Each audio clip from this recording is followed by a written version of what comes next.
Chairman. Thank you, Director Young, for your time today. Really appreciate you testifying in front of the Budget Committee today.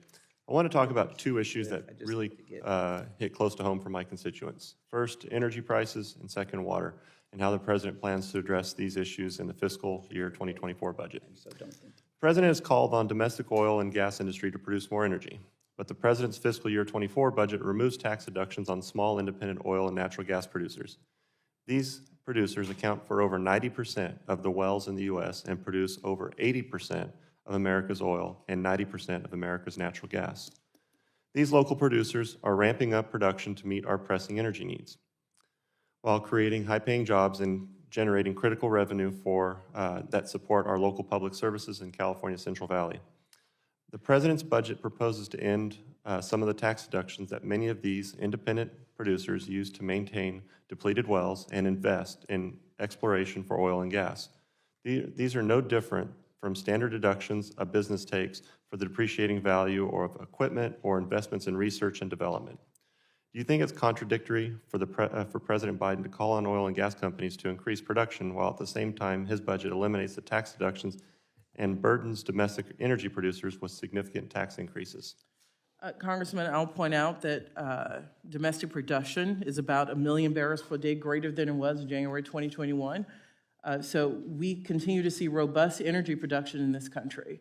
And as you know, the debate about what loopholes to close, what taxes, is counter with what spending to cut. So we have a choice if we want to get our long-term fiscal house in order.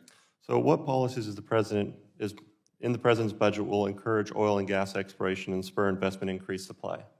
I'll just point out again, we see over 1 million barrels a day more than when the President took office.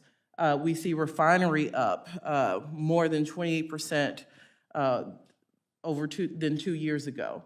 So his policies are not getting in the way of production. We're seeing increased production and refinery. We're actually seeing a decrease in production in the Central Valley. We're not seeing as much investment. We've seen it to the point where local communities have actually had to increase sales tax to make up for the difference in losses of revenues because of the number of jobs that were created, the number of investments that were made, the amount of equipment was purchased, the amount of even local revenue to the local businesses, to the point where they've actually had to raise revenue through sales tax to make up for the losses because of the lack of permitting approved of. And some of that is state and some of that's federal. Sadly, we're fighting it from both sides in California.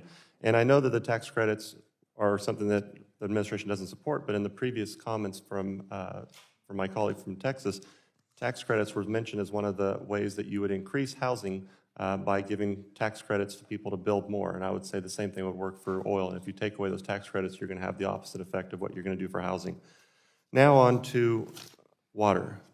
My district in the Central Valley is one of the many across western U.S. that has struggled with severe drought in recent years. While the last few months have brought much-needed rainfall to our state, we do not have enough water storage to capture and store this critical resource. Drought will be back before we know it, and the people in my community will once again be asking why we couldn't hold on to more of the rain we've seen in the recent months. And the reason I bring this up is Sites Reservoir is a reservoir in Northern California that we've been talking about in California for 60 years, so longer than my life, obviously, and a lot of people in this room, and we can't get those permits approved. Lake Success, a reservoir not far from me that is overflowing as we speak because of all this rainfall, it took 30 years. I was probably still in high school when they started talking about this, just for them to be able to expand an existing reservoir 10 feet to be able to hold some of this water. And so when we look at the situation where I've now got neighbors sending me pictures as they're evacuating their houses, they're evacuating their farms.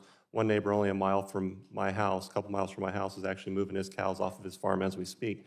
And so we're losing all this water out into the ocean. We're losing it into people's farms, people's homes. We're not able to capture this water because of the permitting. This administration is something, and I know this isn't directly under OMB, but it is something that needs to be addressed, and I would hope that the President understand the value of that water that we're wasting today, because that would help us create jobs for years to come, because we would be able to farm ground instead of the situation where we had over the last year or two where we weren't able to farm a lot of our ground because of the lack of water. So what policies in the President's budget support water storage, and what is the administration doing to ensure regulatory red tape is removed so that these critical storage projects can be constructed as soon as possible.